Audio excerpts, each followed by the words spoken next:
Hey students, this is your Nandini ma'am.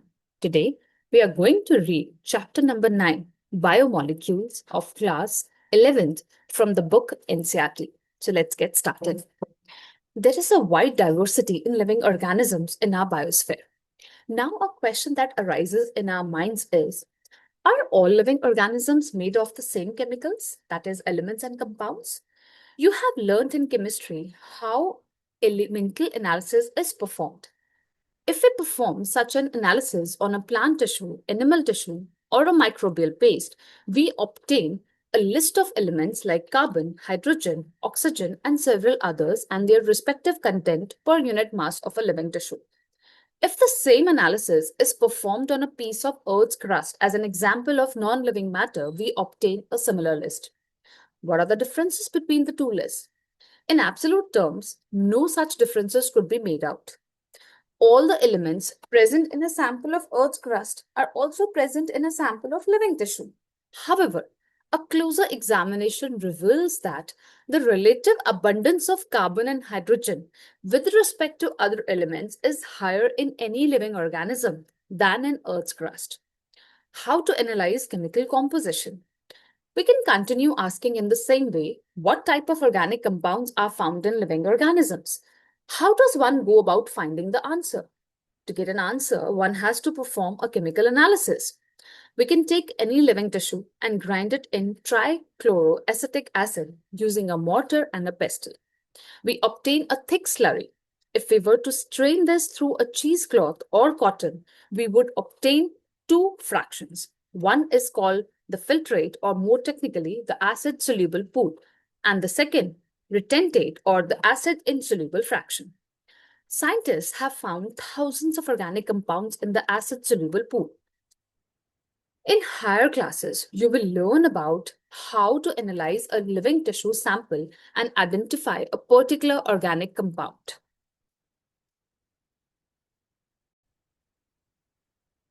It'll suffice to say here that one extracts the compounds, then subjects the extract to various separation techniques till one has separated a compound from all other compounds.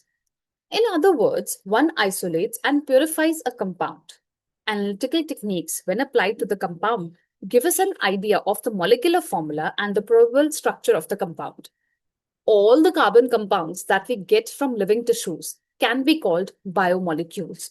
However, living organisms have also got inorganic elements and compounds in them. How do we know this? A slightly different but destructive experiment has to be done. One weighs a small amount of a living tissue and dry it. All the water evaporates. The remaining material gives dry weight. Now, if the tissue is fully burnt, all the carbon compounds are oxidized to gaseous form and are removed. What is remaining is called ash. This ash contains inorganic elements. Inorganic compounds like sulfate, phosphate, etc., are also seen in the acid soluble fraction. Therefore, elemental analysis gives elemental composition of living tissues in the form of hydrogen, oxygen, chlorine, carbon, etc., while analysis for compounds gives an idea of the kind of organic and inorganic constituents present in living tissues. From a chemistry point of view, one can identify functional groups like aldehydes, ketones, aromatic compounds, etc. But from a biological point of view, we shall classify them into amino acids, nucleotide, bases, fatty acids, etc. Amino acids are organic compounds containing an amino group and an acidic group as substituents on the same carbon, that is, the alpha carbon. Hence, they are called alpha amino acids. They're substituted methanes. There are four substituent groups occupying the four valency positions. These are hydrogen, carboxyl group, amino group, and a variable group designated as R group.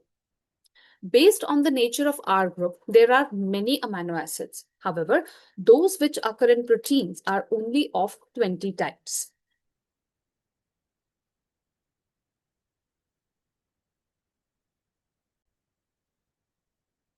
The R group in these proteinaceous amino acids could be a hydrogen, a methyl group, hydroxymethyl, etc. 3 of the 20 are shown in figure 9.1. The chemical and physical properties of amino acids are essentially of the amino, carboxyl, and the R functional groups. Based on the number of amino and carboxyl groups, there are acidic, basic, and neutral amino acids. Similarly, there are aromatic amino acids. A particular property of amino acids is the ionizable nature of bond NH2 and bond COOH groups. Hence, in solutions of different pH, the structure of amino acids changes. Lipids are generally water insoluble. They could be simple fatty acids. A fatty acid has a carboxyl group attached to an R group. The R group could be a methyl or ethyl or a higher number of bond CH2 groups. For example, palmitic acid has 16 carbons, including carboxyl carbon. Arachidonic acid has 20 carbon atoms, including the carboxyl carbon. Fatty acids could be saturated or unsaturated. Another simple lipid is glycerol, which is trihydroxypropane. Many lipids have both glycerol and fatty acids. Here, the fatty acids are found esterified with glycerol.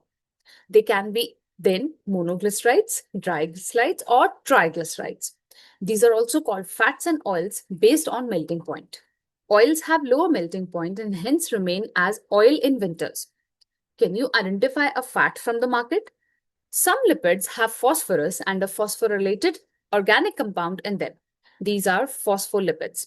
They are found in cell membrane. Lecithin is an example.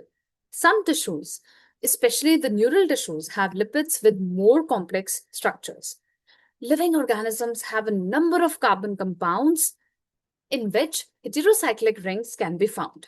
Some of these are nitrogen bases: adenine, guanine, cytosine, uracil, and thymine. When found attached to a sugar, they are called nucleosides. If a phosphate group is also found esterified to the sugar, they are called nucleotides. Adenosine, guanosine, thymidine, uridine, and cytidine are nucleosides. Adenalic acid, thymidalic acid, guanilic acid, uridylic acid, and cytidilic acid are nucleotides. Nucleic acids like DNA and RNA consist of nucleotides only. DNA and RNA function as genetic material.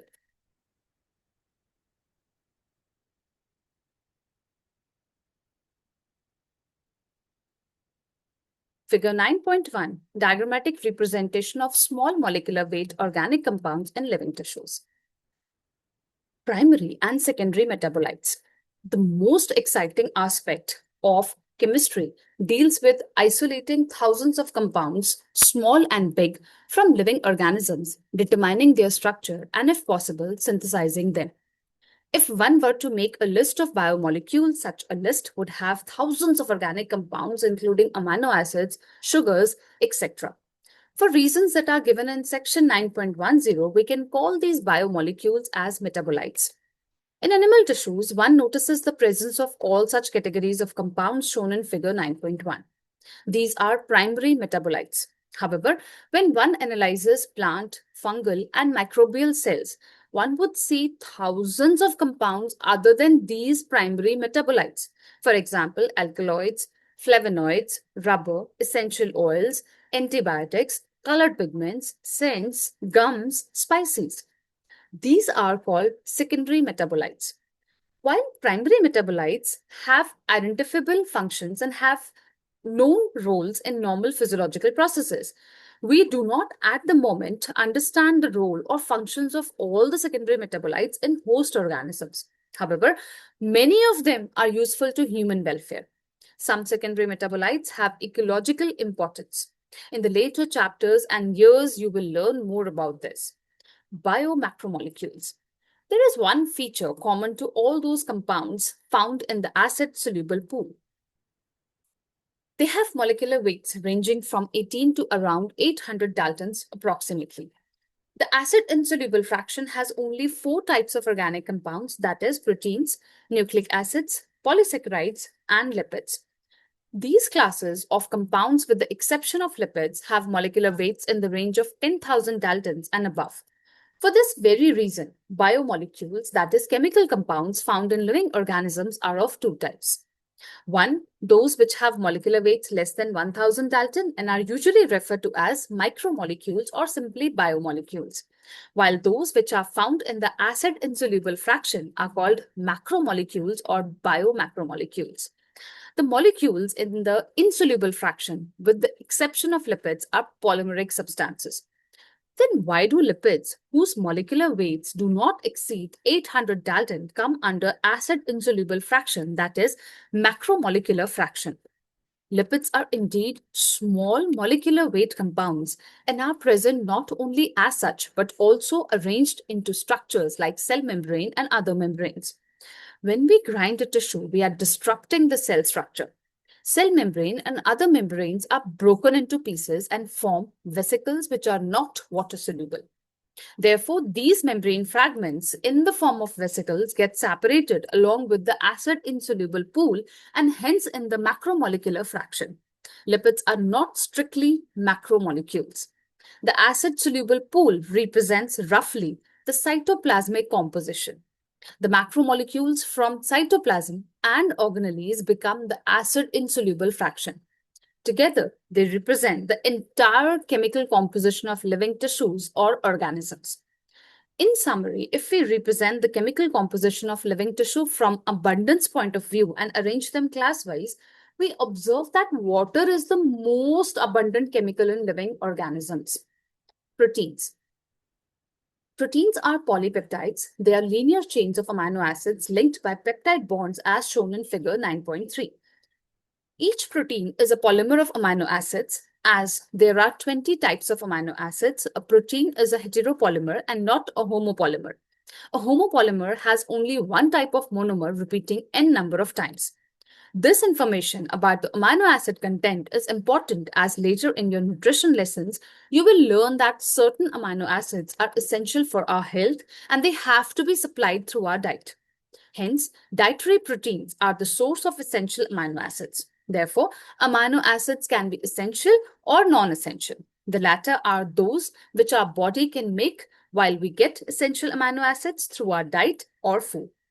Proteins carry out many functions in living organisms. Some transport nutrients across cell membrane. Some fight infectious organisms. Some are hormones. Some are enzymes, etc. Collagen is the most abundant protein in animal world, and ribulose, bisphosphate, carboxylase oxygenase is the most abundant protein in whole of the biosphere. Polysaccharides. The acid-insoluble pellet also has polysaccharides as another class of macromolecules. Polysaccharides are long chains of sugars. They are threads containing different monosaccharides as building blocks. For example, cellulose is a polymeric polysaccharide consisting of only one type of monosaccharide, that is glucose. Cellulose is a homopolymer. Starch is a variant of this, but present as a storehouse of energy in plant tissues. Animals have another variant called glycogen. Insulin is a polymer of fructose. In a polysaccharide chain, the right end is the reducing end and the left end is called the non-reducing end. It has branches as shown in the form of a cartoon. Starch forms helical secondary structures. In fact, starch can hold iodine molecules in the helical portion. The starch iodide is blue in color. Cellulose does not contain complex helices and hence cannot hold iodine. Plant cell wall are made up of cellulose. Paper made from plant pulp or cotton fiber is cellulosic. There are more complex polysaccharides in nature. They have as building blocks amino sugars and chemically modified sugars. Exoskeletons of arthropods, for example, have a complex polysaccharide called chitin. These complex polysaccharides are mostly homopolymers. Nucleic acids. The other type of macromolecule that one would find in the acid insoluble fraction of any living tissue is the living nucleic acid. These are polynucleotides. Together with polysaccharides and polypeptides, these comprise the true macromolecular fraction of any living tissue or cell. For nucleic acids, the building block is a nucleotide. A nucleotide has three chemically distinct components. One is a heterocyclic compound, the second is a monosaccharide, and third, a phosphoric acid or phosphate. As you notice in figure 9.1, The heterocyclic compounds and nucleic acids are the nitrogenous bases named adenine, guanine, uracil, cytosine, and thymine. Adenine and guanine are substituted purines, while the rest are substituted pyrimidines. The skeletal heterocyclic ring is called as purine and pyrimidine, respectively. The sugar found in polypeptide is either ribose or 2' deoxyribose. A nucleic acid containing deoxyribose is called deoxyribonucleic acid, while that contains ribose is called ribonucleic acid. Structure of proteins. Proteins, as mentioned earlier, are heteropolymers containing strings of amino acids. Structure of molecules means different things in different contexts. In inorganic chemistry, the structure invariably refers to the molecular formulae. Organic chemists also write a two-dimensional view of the molecules while representing the structure of the molecules. Physics conjure up the three-dimensional views of molecular structures, while biologists describe the protein structure at 4 levels. The sequence of amino acids, that is the positional information in a protein, which is the first amino acid, which is the second, and so on, is called the primary structure of a protein. A protein is imagined as a line, the left end represented by the first amino acid and the right end represented by the last amino acid. The first amino acid is also called as N-terminal amino acid. The last amino acid is called the C-terminal amino acid. A protein thread does not exist throughout as an extended rigid rod. The thread is folded in the form of a helix. Of course, only some portions of the protein thread are arranged in the form of a helix. In proteins, only right-handed helices are observed. Other regions of the protein thread are folded into other forms in what is called the secondary structure. In addition, the long protein chain is also folded upon itself like a hollow woolen ball, giving rise to the tertiary structure. This gives us a three-dimensional view of a protein. Tertiary structure is absolutely necessary for the many biological activities of proteins.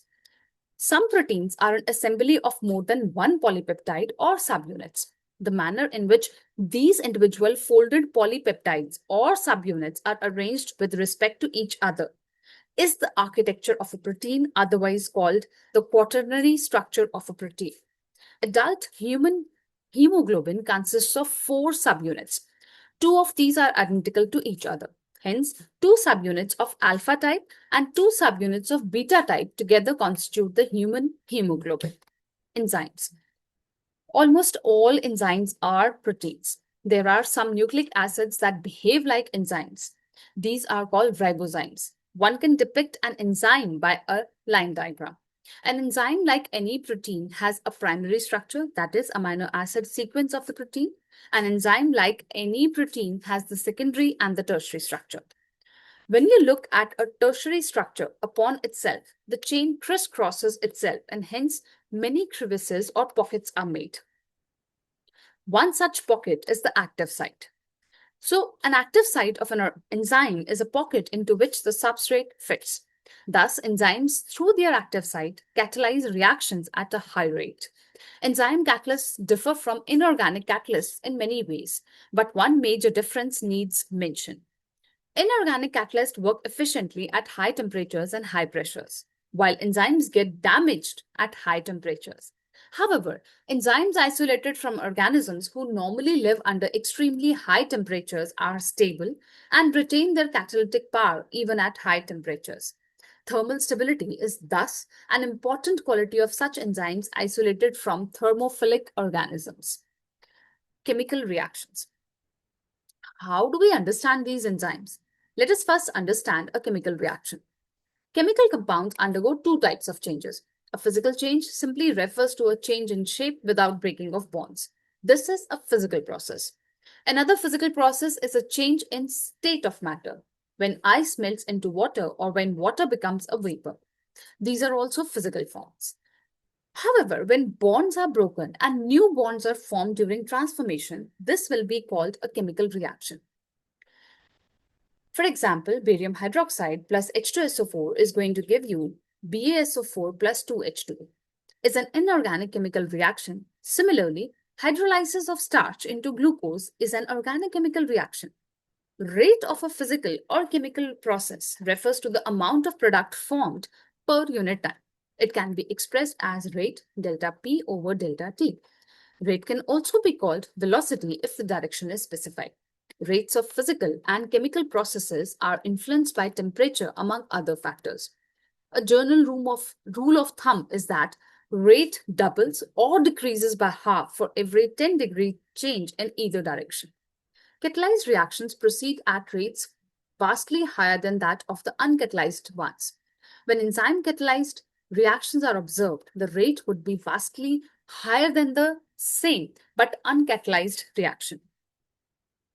In the absence of any enzyme, this reaction is very slow, with about 200 molecules of H2CO3 being formed in an hour.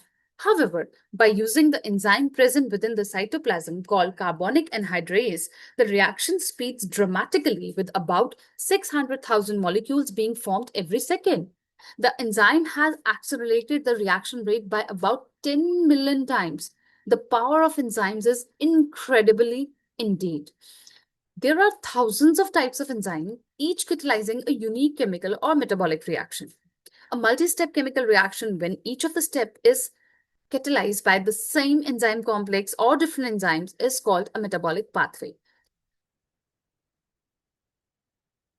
For example, when glucose gets converted into pyruvic acid, it's actually a metabolic pathway in which glucose becomes pyruvic acid through 10 different enzyme catalyzed metabolic reactions.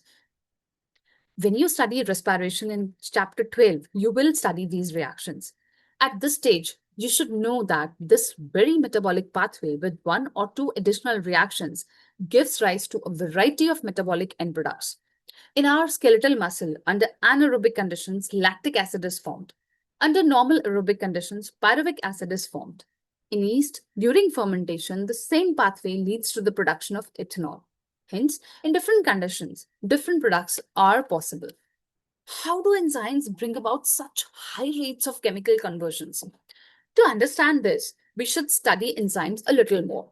We have already understood the idea of an active site. The chemical or metabolic conversion refers to a reaction.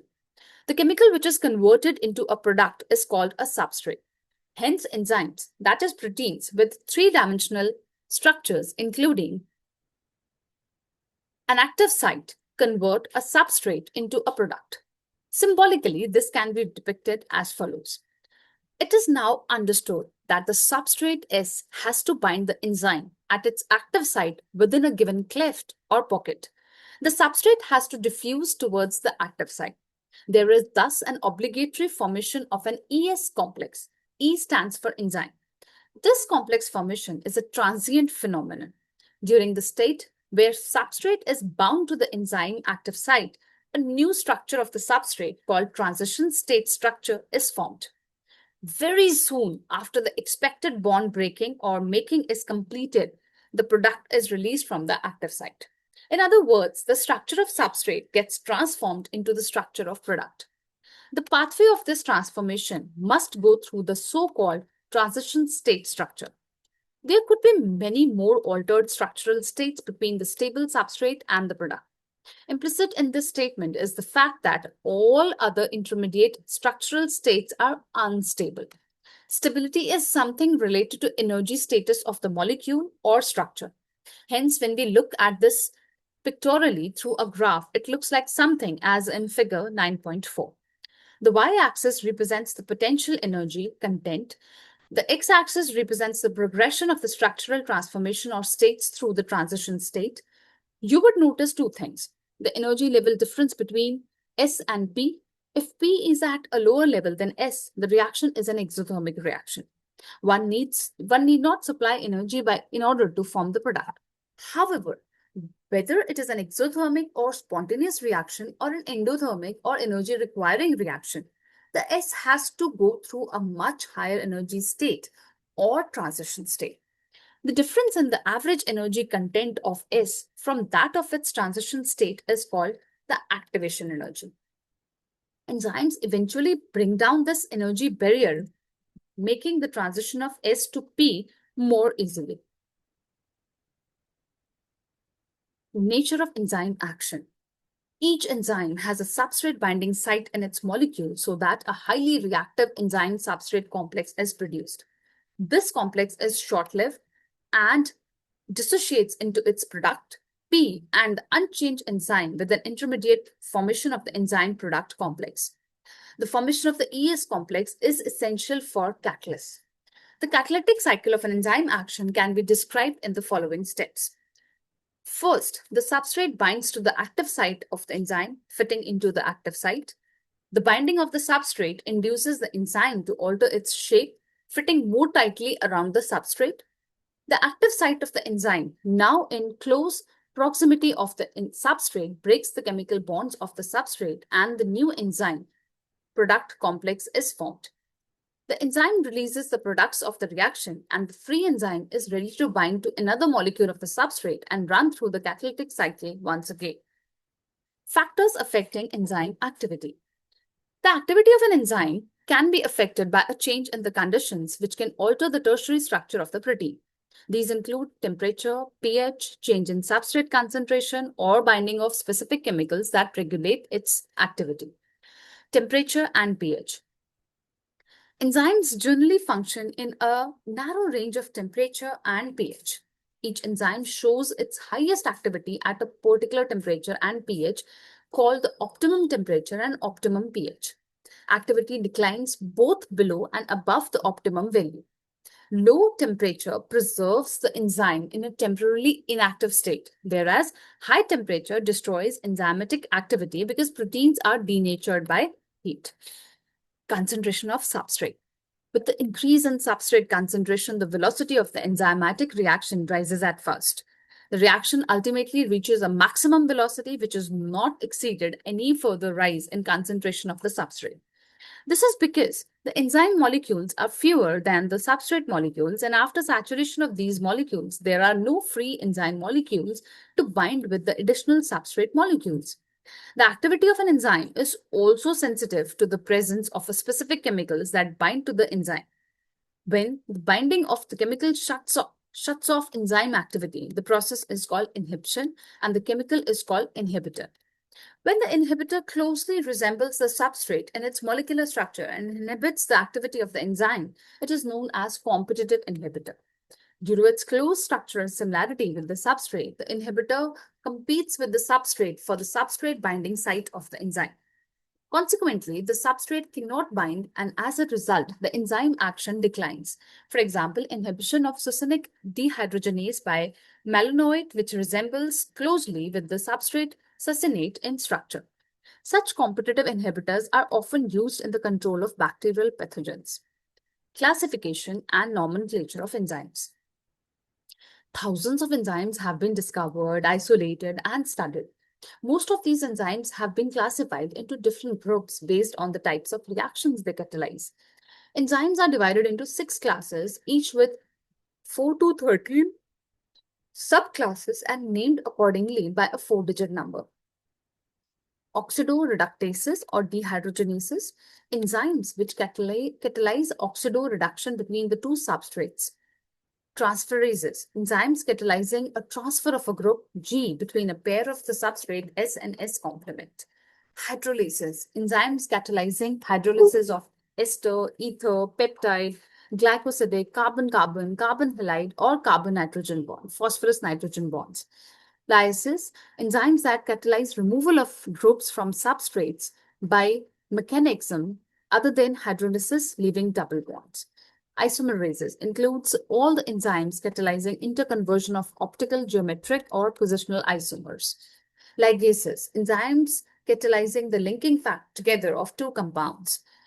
Cofactors, enzymes are composed of one or several polypeptide chains. However, there are a number of cases in which non-protein constituents called cofactors are bound to the enzyme to make the enzyme catalytically active. In these instances, the protein portion of the enzyme is called apoenzyme. 3 kinds of cofactors may be identified: prosthetic groups, coenzymes, and metallines. Prosthetic groups are organic compounds and are distinguished from other cofactors in which that they are tightly bound to the apoenzyme. For example, in peroxidase and catalase, which catalyze the breakdown of hydrogen peroxide to water and oxygen, heme is the prosthetic group, and it is the part of the active site of the enzyme. Coenzymes are also organic compounds, but their association with the apoenzyme is only transient, usually occurring during the course of catalysis. Furthermore, coenzymes serve as cofactors in a number of different enzyme catalyzed reactions. The essential chemical components of many coenzymes are vitamins. For example, coenzyme nicotinamide adenine dinucleotide and NADP containing the vitamin niacin. A number of enzymes require metal ions for their activity, which form coordination bonds with side chains at the active site and at the same time form one or more coordination bonds with the substrate. For example, zinc is a cofactor for the proteolytic enzyme carboxypeptidase. Catalytic activity is lost when the cofactor is removed from the enzyme, which testifies that they play a crucial role in the catalytic activity of the enzyme. Summary. Although there is a bewildering diversity of living organisms, their chemical composition and metabolic reactions appear to be remarkably similar. The elemental composition of living tissues and non-living matter appear also to be similar when analyzed qualitatively. However, a closer examination reveals that the relative abundance of carbon, hydrogen, and oxygen is higher in living systems when compared to inanimate matter.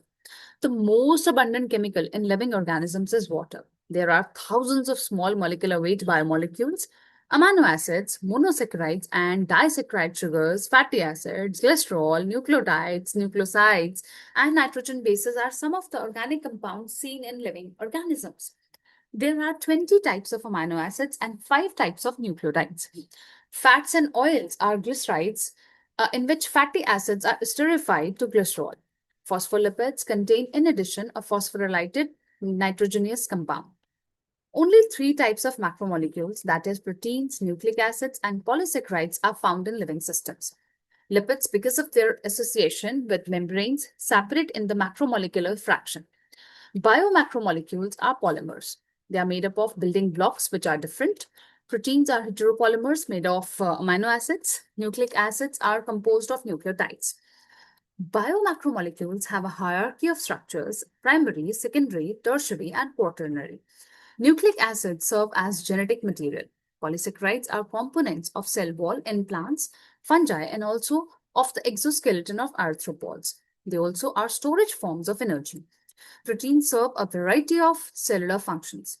Many of them are enzymes, some are antibodies, some are receptors, some are hormones, and some others are structural proteins.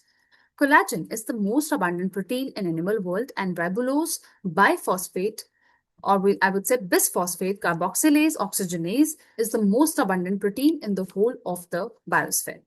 Enzymes are proteins which catalyze biochemical reactions in the cells. Ribozymes are nucleic acids with catalytic power. Proteinaceous enzymes exhibit substrate specificity, require optimum temperature and pH for maximal activity. They are denatured at high temperatures.